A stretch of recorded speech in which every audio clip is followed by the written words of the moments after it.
माझी आपल्याला सगळ्यांना विनंती आहे, ही जी काही योजना आहे ह्या महामंडळामार्फत कामगारांच्यासाठी अनेक योजना आहेत. त्याच्यातली या योजनेअंतर्गत ऊसतोड कामगारांच्या कुटुंबातील सदस्यांना ओळखपत्र दिलं जातं.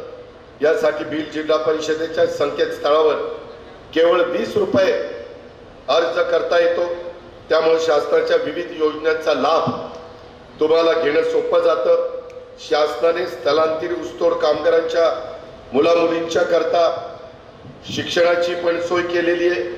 संत भगवान बाबा शासकीय वसतिगृह आपण 21-22 या शैक्षणिक वर्षापासून लागू केलेल्या योजना आणि या योजनेअंतर्गत आज प्रत्येक तालुक्यामध्ये मिळून 22 वसतिगृह एकंदरीत आपण राज्यामध्ये मंजूर केलेली आहे.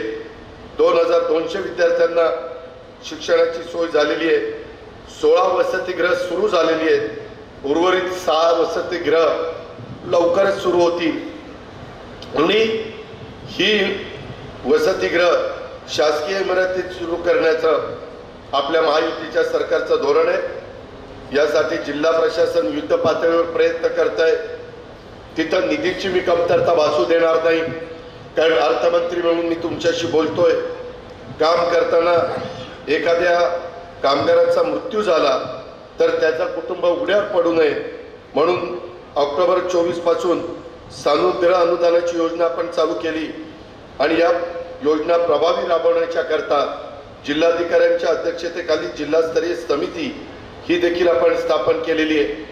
दुर्दैवाने कामगारांचा मृत्यू झाला तर त्याच्या वारसांना 5 लाख रुपये मिळतात, परंतु अलीकडच्या काळामध्ये 5 लाख ही रक्कम काही फार मोठी नाहीये. त्यामध्ये वाढ केली पाहिजे. आताच माझे काही सहकारी सांगत होते, धनंजय माझ्या जवळ बसला होता, तो म्हणाला दादा 5 लाखामध्ये गेलेल्या व्यक्तीची काही किंमत होऊ शकत नाही आणि ती व्यक्ती परत येऊ शकत नाही, परंतु ती रक्कम इथून पुढे 5 लाखाच्या ऐवजी 10 लाख करण्याच्या करता मी निश्चितपणे माझ्या सहकाऱ्यांशी बोलीन. दुर्दैवाने कामगारांचा अपघातामुळे कायमस्वरूपी अपंगत्व आलं तर त्यांना 2.5 लाख दिले जातात. ते 2.5 लाखाचे आपण 5 लाख करूया आणि कामगाराला किरकोळ जखमा झाल्याला तर 50,000 रुपये दिले जातात. वास्तविक तो सगळा खर्च शासकीय आमच्या दवाखान्यात आम्ही करत असतो.